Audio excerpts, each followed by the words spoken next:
Oke, setelah tadi percobaan yang pertama adalah forward bias, kita sudah menyelesaikannya. Jadi kita lanjut ke percobaan kedua yaitu reverse bias. Jadi sama aja prinsipnya dengan forward bias, namun di sini kita berbicara dengan tegangan breakdown. Jadi sebelum tegangan supply itu lewat dari tegangan breakdown, maka arus tidak akan melewati dari dioda tersebut. Sedangkan kalau semisal tegangan supply-nya sudah melewati dari tegangan breakdown, maka arus sudah bisa lewat dari dioda tersebut. Jadi gimana sih caranya untuk kita mencoba percobaan yang ada di... Jadi yang kedua itu dia adalah reverse bias.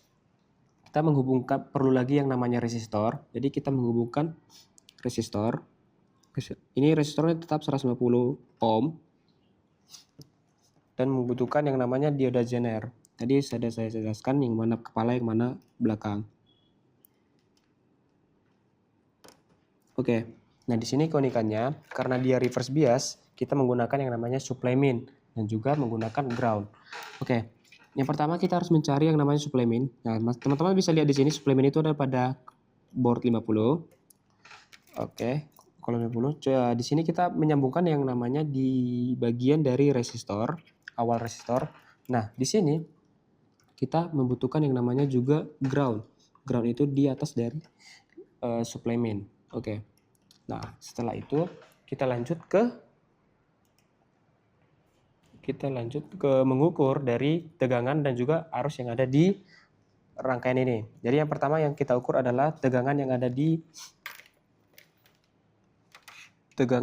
di dioda ini. Oke, tapi teman-teman sudah pastikan bahwa semua rangkaian sudah terhubung.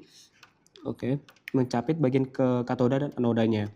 Oke, setelah mencapit kita langsung balik ke layar laptop. Jadi kita ngeset dulu, tadi ngeset di bagian tabel dari modul, kita ngesetnya dari min 1. Nah, karena kita menggunakan supply min, jadi di sini teman-teman mengatur yang di supply min, jangan menggunakan supply plus, gara-gara di sini tidak bisa menggunakan yang namanya supply min. Oke, min 1. Setelah teman-teman mendapatkan men-set min 1, teman-teman langsung pergi ke voltage. Saya belum hidupin. Nah, di sini ternyata hasilnya itu adalah 0,9826, merupakan tegangan dari dioda. Setelah kita melakukan min 1 volt. Oke. Setelah itu, kita matiin dulu. Kita ingin mengukur arus yang ada di rangkaian ini. Oke, setelah arus geser di sini. Oke, teman-teman, butuh 1 jumper lagi untuk membantu pengukuran dari arus. Ingat, yang dia cabut adalah kaki dari resistor. Sejajar seri dengan kaki dari dioda. Oke, setelah itu ukur sini, ukur bagian dari jumper yang berhubungan dengan kaki dioda dan juga jepit dari kaki jumper. Oke, setelah semuanya terhubung, teman-teman hidupkan kembali board needle phase-nya. Oke, setelah hidup, kita ingin mengukur yang namanya arus yang ada di rangkaian ini. Jadi teman-teman mengukur tetap tadi tegangannya min 1 volt. Nah, di sini indikatornya ubah dari yang menjadi tegangan menjadi arus. Oke, hasilnya merupakan min 0,005 ampere. Nah, hasilnya sesuai sudah kita harapkan.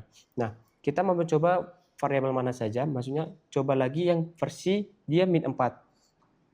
Oke, versi min 4 kita mengukur arus dulu.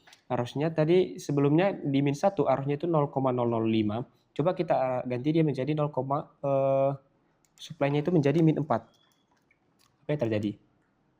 Nah, di sini ada peningkatan yang dimana arus menjadi 0,0401. Oke, arusnya di sini ada, berarti di sini kita simpulkan bahwa ada yang namanya peningkatan dari arus ketika sumber tegangan itu meningkat. Oke, ketika arus sudah kita tambahkan, coba kita kembali lagi mengukur tegangan yang pada versi min 4. Stop dulu, stop. Matiin boardnya. Setelah matiin, ubah ini di sini. Nah, teman-teman jangan lupa untuk mencabut jumper yang untuk membantu pengukuran arus. Jangan lupa di sini teman-teman jangan salah untuk kembalikan seri dengan kaki dioda dengan kaki resistor. Oke, di sini kita balik lagi untuk mengukur tegangan pada versi min 4. jepit bagian katoda, jepit bagian anoda. Oke. Dan juga lupa untuk menghidupkan kembali board dari Nailfish. Oke, kita mengganti ingin pada versi 4. Ubah juga indikatornya menjadi volt. Oke, di sini kita mendapatkan 3,38 yang sesuai dengan percobaan kita. Oke, segitu saja mungkin untuk percobaan yang kedua, yaitu reverse bias. Jadi kesimpulannya adalah bahwa tegangan kini itu sama dengan tegangan breakdown tapi dia berbeda versi, yang dimana tegangan breakdown itu dia berupa minus berapa tegangan untuk melewati dioda tersebut untuk mendapatkan arus. Sedangkan untuk forward bias berapa tegangan kininya untuk untuk mendapatkan arus yang ada di tegangan sumber. Sekian untuk percobaan yang kedua.